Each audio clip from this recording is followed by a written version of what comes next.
갈라디아서 6장 7절에서 8절입니다. 갈라디아서 6장 7절에서 8절. 이 두 절 같이 읽겠습니다. 두 절 같이 읽겠습니다. 시작. 스스로 속이지 말라. 하나님은 업신여김을 받지 아니하시나니 사람이 무엇으로 심든지 그대로 거두리라. 자기의 육체를 위하여 심는 자는 육체로부터 썩어질 것을 거두고 성령을 위하여 심는 자는 성령으로부터 영생을 거두리라. 아멘. 오늘 이 말씀 중심에서 인생의 들판에 무엇을 심을 것인가, 인생의 들판에 무엇을 심을 것인가 라는 제목으로 하나님 말씀 전하겠습니다. 바야흐로 봄입니다. 만물이 소생하고 모든 움츠렸던 것들이 활개를 펴는 그런 봄입니다. 날씨가 좋아져서 저희 아파실에 봄 화초를 몇 개 갖다 놨더니 집이 얼마나 화사해지는지. 그 화초 하나만 갖다 놔도 분위기가 달라져요. 여러분, 봄 같은 인생들 되시기 바랍니다. 여러분 한 사람만 있어도 화사해지는 그런 인생들 되기를 바랍니다. 봄은 농부의 계절이며 씨 뿌리는 계절입니다. 봄을 가장 체험적으로 잘 느끼고 경험하는 사람들은 저는 농부다라고 생각합니다. 우리야 새순이 돋고 꽃이 나고 날씨가 따뜻한 봄이구나 이렇게 느끼지만 봄을 맞이하는 농부들은 다르다고 저는 생각을 합니다.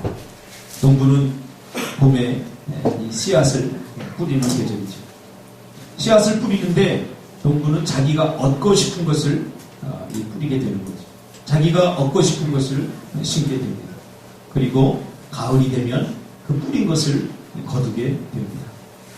오이를 심었는데 감자가 나올 수 없는 법이죠. 감자를 얻고 싶으면 저도 감자를 이렇게 심어봤어요. 감자를 이렇게 자르더라고요. 잘라서 심더라고요. 그래서 저는 아무렇게나 잘라서 심으면 다 나오는 줄 알았는데 할아버지가 그 심는 걸 보니까 씨눈이 있는 거예요. 감자의 그 씨가 있더라고요. 씨눈. 그 부분을 갈라서 이렇게 심어야 거기서 싹이 나서 열매를 이렇게 맺더라고요. 이것이 자연 법칙입니다. 오늘 사도 바울은 성령의 열매와 육체의 일에 대해서 갈라디아에서 계속 이야기를 하다가 한 가지 깨달은 것이 있습니다. 한 가지 발견한 것이 있습니다. 그건 뭐냐면 사람들은 두 가지 종류의 사람들이 있다는 거예요. 첫째로는 육체를 위하여 살아가는 사람이 있다는 거예요. 육체만을 위해서 무엇을 먹을까, 무엇을 마실까, 눈에 보이는 것들, 환경적인 것들, 눈에 보이는 것들만 놓고 육체의 본능만 의지해서 살아가는 사람들이 있다는 거예요. 또 한 부류의 사람은 성령과 함께 살아가는 사람이 있다는 것을 사도 바울은 발견하게 됩니다. 자, 그런데 사도 바울이 이야기하고 싶은 것은 그 다음입니다. 오늘 본문에 보면 육체를 위해서 살아가는 사람들이 있고 성령의 일을 하면서 살아가는 사람들이 있는데 중요한 것은 그 다음이죠. 육체를 위하여 심는 자는 육체로부터 썩어질 것을 거두고 성령을 위하여 심는 자는 성령으로부터 생명을 거두게 된다 라고 사도 바울이 이야기합니다. 사도 바울이 정말로 이야기하고 싶었던 거죠. 두 종류의 사람이 있는데 그 중에 육체를 위하여 살아가는 사람들은 육체로부터 썩어질 것을 얻게 되고 성령을 위하여 심는 자는 성령으로부터 새 생명을 얻게 된다 이렇게 말하고 있습니다. 그러면 육체를 위하여 썩어질 것이란 무엇입니까? 한마디로 말하면 의미 없는 거예요. 허무한 것이, 가치 없는 거예요. 내가 열심히 수고하고 땀 흘려서 뭔가를 얻었는데 이것이 나에게 아무 의미가 없어요. 내 삶을 유익하게 하지 못해요. 그것이 때로는 우리를 불행하게 만들고 저주 가운데 빠뜨리게 되는 거죠. 그래서 썩어질 것이라고 하는 이 말은 사르크스라고 하는 말인데 인간의 죄악된 욕망을 충족하기 위해서 무엇인가를 투자하는 거예요. 얻으려고 하는데 그것이 하나님이 기뻐하는 것이 아니라 인간의 욕망, 인간의 욕심을 충족시키기 위해서 얻게 되는 거죠. 이번에도 보니까 제가 한때 좋아했던 탤런트 임성민인가요? 또 마약을 투여했더라고요. 벌써 두 번째. 있는데 첫 번째 그 마약 투약을 하고 나서 눈물을 흘리면서 사죄하면서 다시는 내가 이걸 하지 않겠다. 그리고 다시 여러분 생각해 보세요. 이게 얼마나 어리석은 일이에요. 나 같으면 그렇게 안 하겠어요. 그런데 또 그런 일을 이렇게 반복하게 되는 거죠. 여러분 왜 그런 줄 아세요? 이것이 우리 육신의 욕망입니다.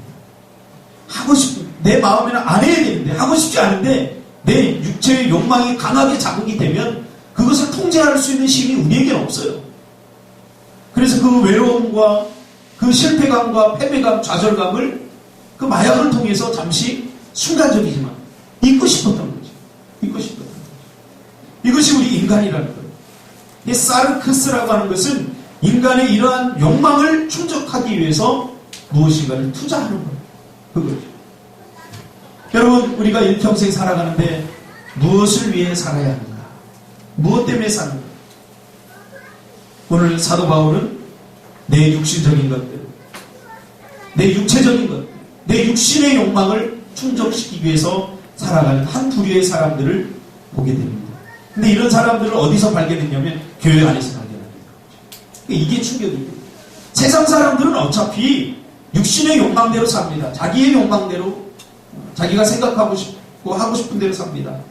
별로 뭐 놀라운 일이 아닙니다.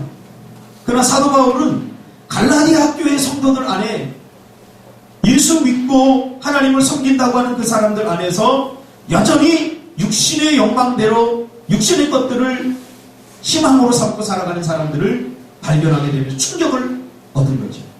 그래서 그런 사람들에게 사도 바울은 육신의 욕망에서 나온 것은 결국 썩어질 것들이다.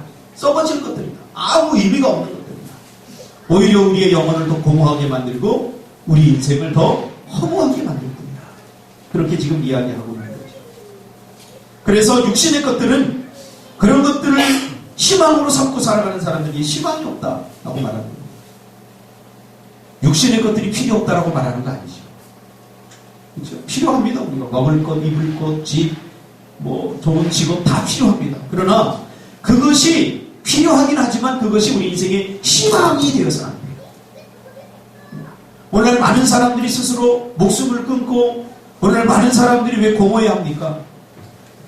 썩어 없어질 것들, 우리에게 영원한 기쁨을 주지 못할 것들을 희망으로 삼고 살아가다가 마지막에 가서 그것들이 더 이상 희망이 되지 못하니까 거기서 오는 공허함들, 거기서 오는 그 힘듦을 견디지 못해서 스스로 목숨을 끊는 거 아니겠습니까?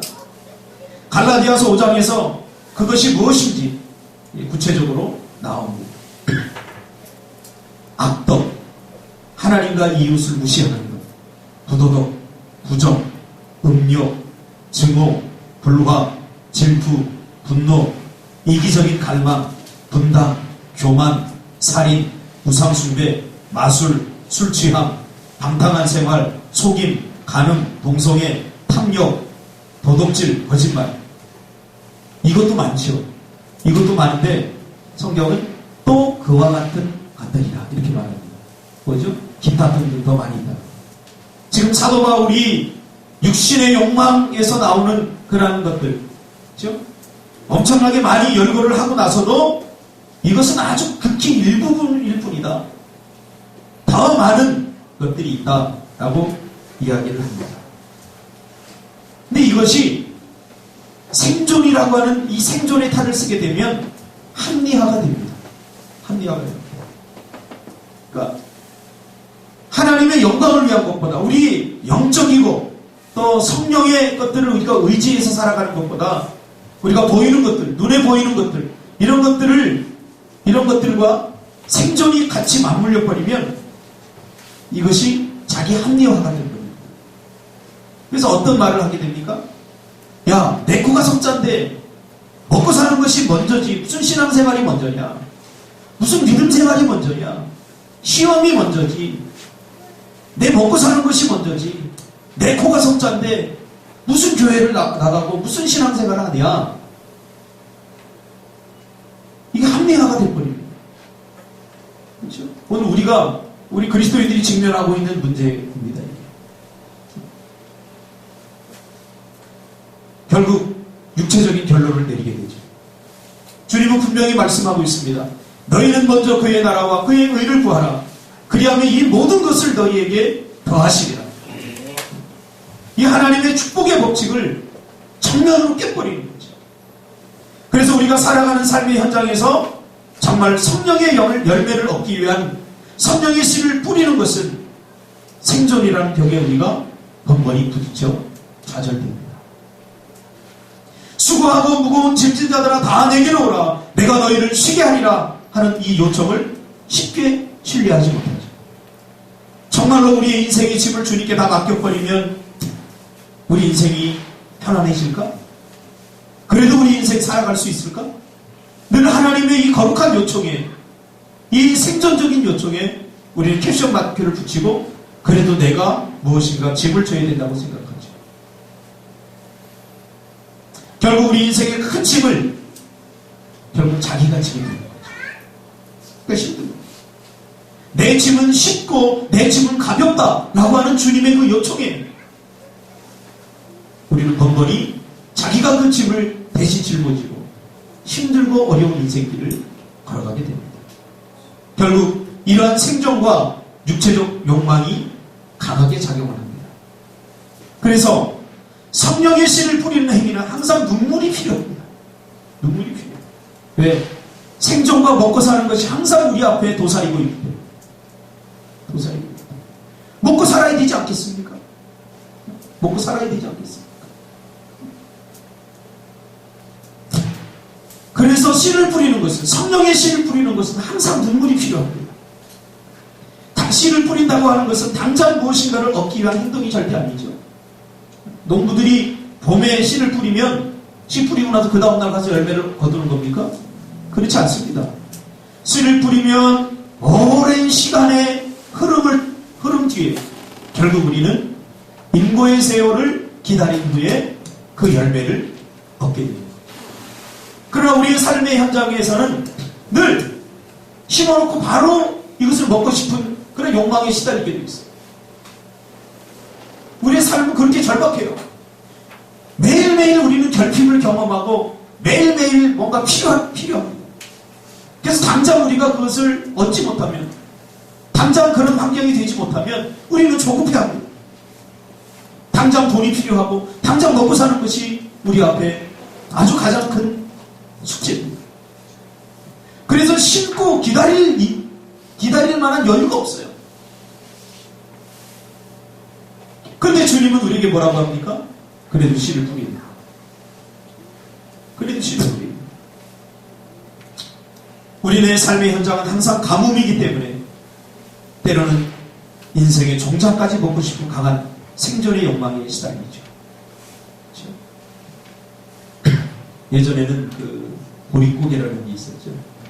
아마 지금 때쯤인가요? 그래서 4월까지, 5월까지, 보리가 나기 전까지 그 시간이 먹을 것이 가장 없어서 뭐 산에서 소나무 뿌리 캐먹고 소나무 껍질 벗겨먹고 풀 뿌리고 삶아서 먹고 뭐 그랬다고 합니다. 저도 겪어보진 않았습니다. 그때 농부들이 가장 시달리는 게 뭐냐면 자기 자식들이 굶고 있는데 곡식은 아무것도 없는데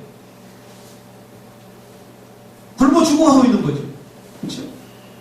그런데 곡식 남은 거라고는 종자로 남겨놓은 씨앗밖에 없는 거예요. 종자로 남겨놓은 씨앗. 늘 그런 욕망에 시달리죠. 이거를 그냥 며칠을 그냥 먹고 생명을 연장할 것인가? 아니면 어떻게든지 조금 더 버티고 이것을 내년을 위한, 더 많은 것들을 얻기 위한 종자로 여전히 남겨놓을 것인가? 사실 우리의 고민이기도 합니다. 우리가 신앙생활하고 믿음생활 하는 데 있어서 우리는 늘 우리의 삶은 이렇게 가뭄이기 때문에 항상 종자를 먹고 싶은 그런 강한 욕망에 우리가 시달리죠.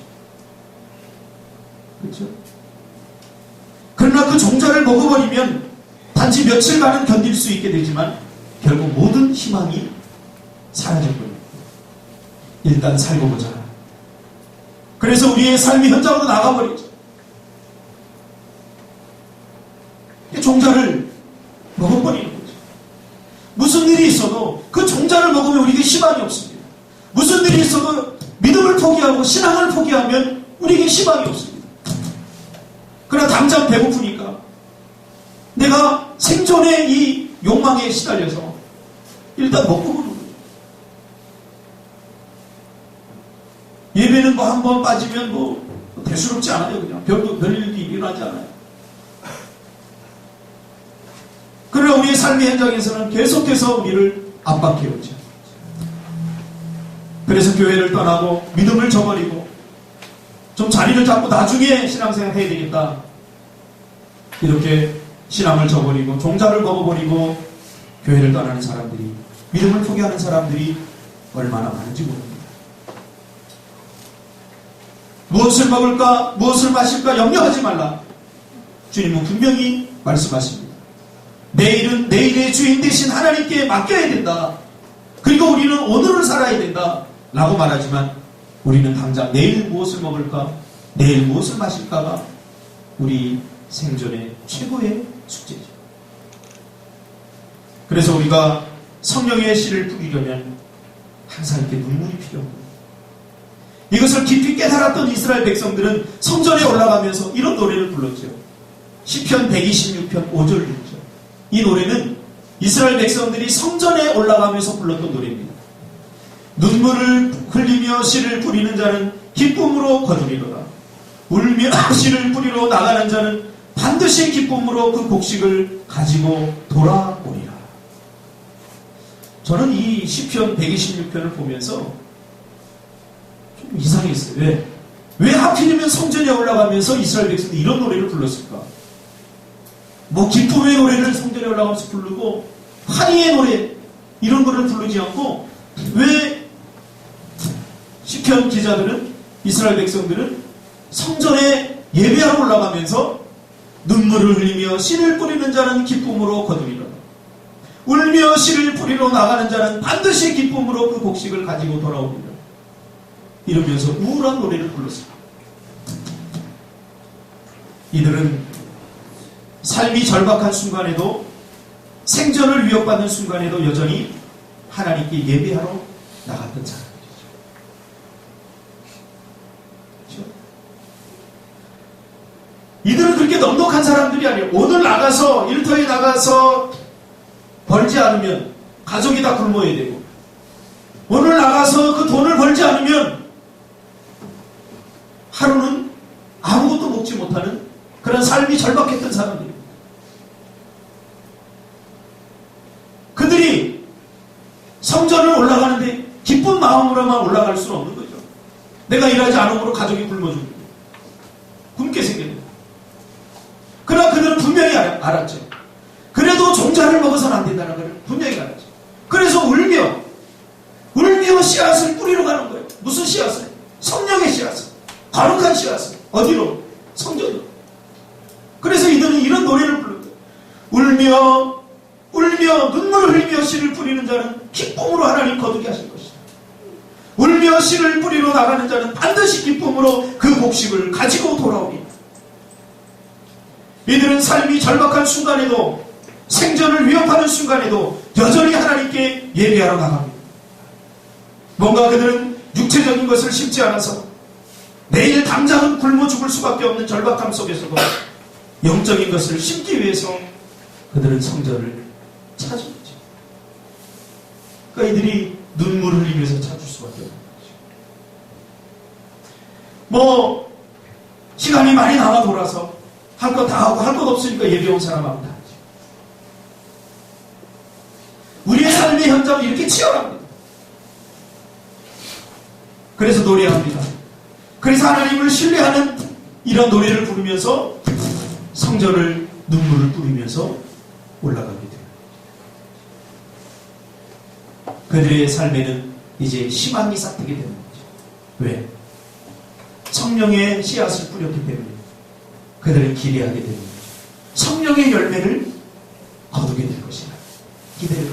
이 성령의 열매는 당장 눈에 보이지 않습니다.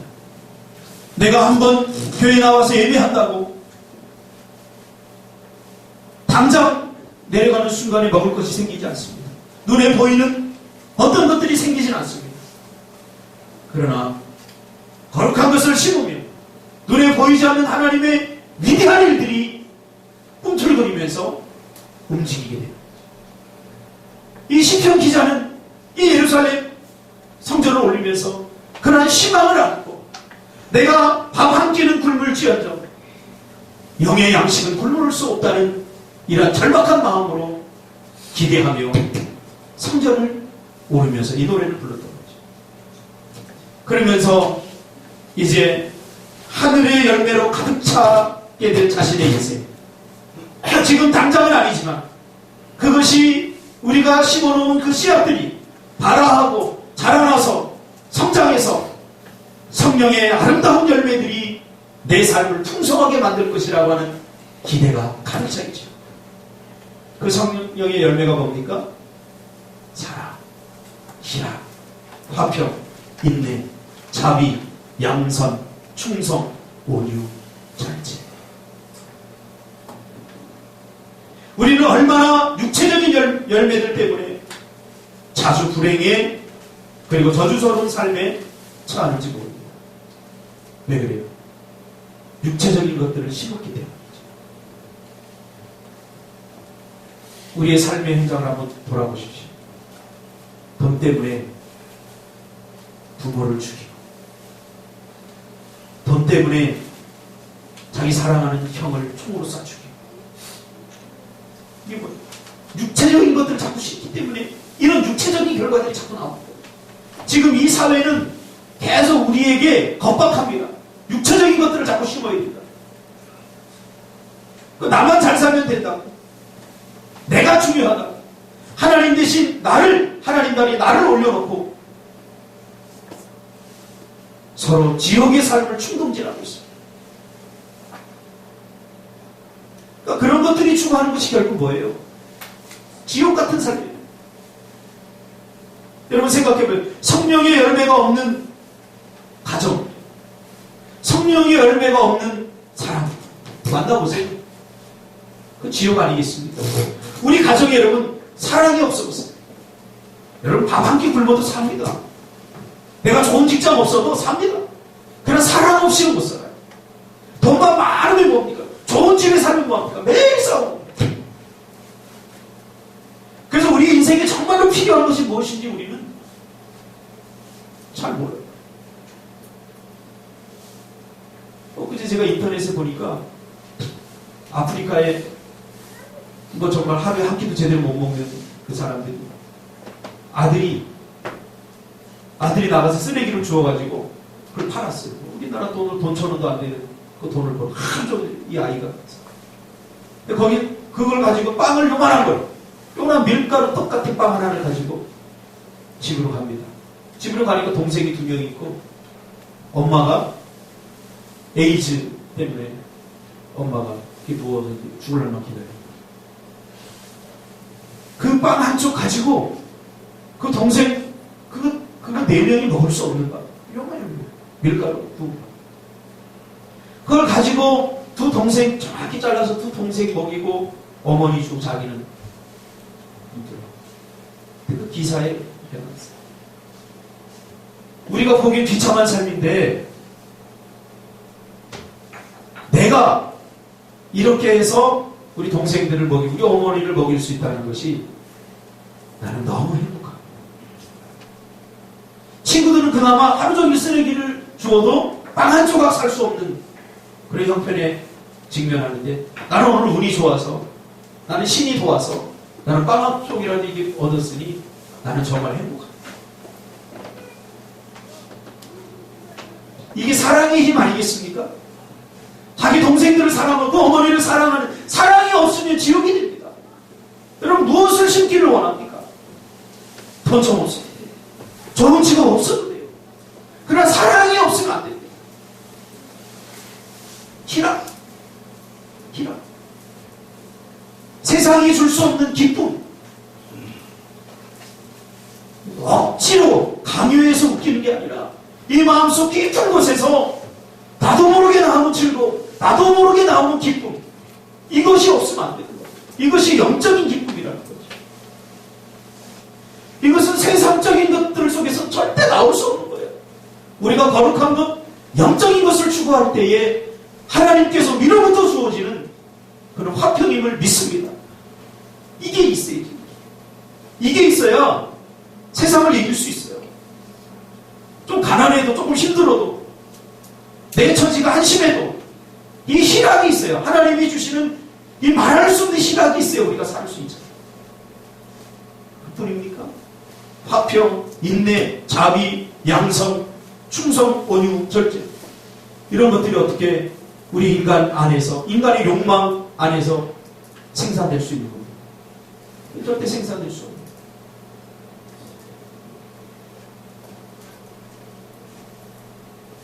저는 어제도 우리 정우수 집사님께 신방하면서 참 감사한 게 저는 그거예요. 우리 병원이가 참 어려운 사춘기를 이렇게 겪을 때 사실 제가 리더스쿨을 하면서 병원이를 한 6학년 때 이렇게 만났어요. 만나면서 병원이가 마을에 상처들이 많이 있더라고요. 그래서 우리 집사님한테 제가 그랬어요. 집사님, 우리 병원이가 참 오래 걸릴 것 같습니다. 집사님 지금까지 잘 참고 있냐 하십니다. 다른 사람들은 이렇게 맡기면서 마치 학원에 보내서 공부를 가르치고 나면 내일 당장 바뀌듯이 그렇게 기대를 하고 그러니까 애들이 당장 바뀌지 않으니까 모든 것이 내 책임이냐 내 탓을 다 해버려요. 이게 뭡니까? 참 감사해요. 끝까지 기다려주니까 앞으로 병원이 더 좋아질 거예요. 할렐루야. 더 멋져질 거예요. 인내가 필요하고 신뢰가 있을 때 믿음이 있을 때 인내가 필요한 거예요. 하나님께서 먼저 너희는 그의 나라와 의를 구하라 그리하면 이 모든 것을 너에게 더할 것이라고 하는 이 사실을 신뢰하는 자만이 인내할 수 있는 거죠. 수고하고 무거운 짐진 자들아 다 내게로 오라 내가 너희를 쉬게 하리라. 이것을 신뢰하는 자만이 인내할 수 있는 거죠. 여러분 인내하지 못하는 사람이 한 명 있으면요 사람들 전부 다 불안해져요. 그러니까 우리가 심어야 될 것이 무엇입니까? 예수님이 하루는 길을 가다가 열매는 없고 잎만 무성한 무화과 나무를 보고 저주합니다.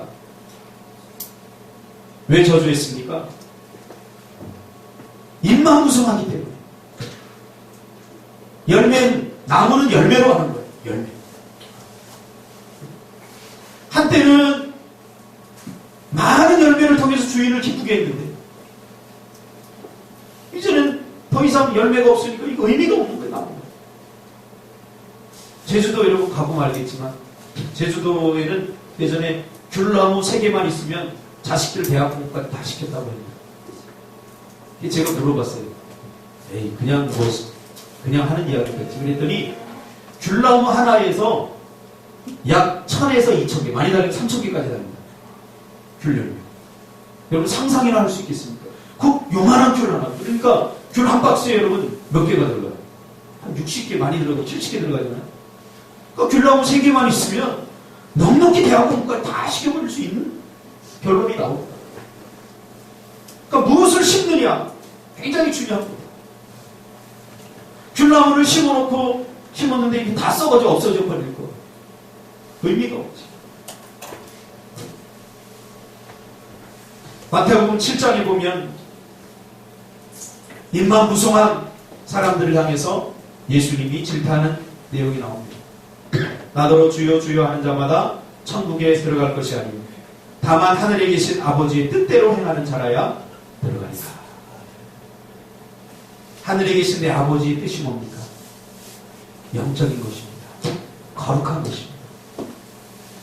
그날에 많은 사람들이 나더러 주여 주여 우리가 주의 이름으로 선지자 노릇하며 주의 이름으로 귀신을 쫓아내며 주의 이름으로 많은 권능을 행하지 아니하였나이까? 그때에 내가 그들에게 밝히 말하되 내가 너희를 도무지 알지 못하니 불법을 행하는 자들아 내게서 떠나가라. 여기서 말하는 불법이라고 하는 것은 육체적이고 욕망적이고 지극히 인간적이고 육신을 위하여 심는 것은 하나님 나라에 도움이 되지 않고 자기의 욕망을 채우기 위한 헌신도 항상 하나님 나라에서는 재료가 됩니다. 교회에서 헌신할 수 있어요. 봉사할 수 있어요. 기도할 수 있어요. 예배할 수 있어요. 그러나 그 모든 것들이 영적인 것이 아니라 성령의 통제를 받은 것이 아니라 자기 욕심과 욕망을 채우기 위한 것이라면 하나님 나라의 그것은 플러스가 아니라 제로가 아니라 마이너스입니다. 그래서 유기성 목사님이 쓴 책에 보면 그런 이야기가 나옵니다. 나는 평생 목회를 하면서 재산을 바치는 사람도 봤고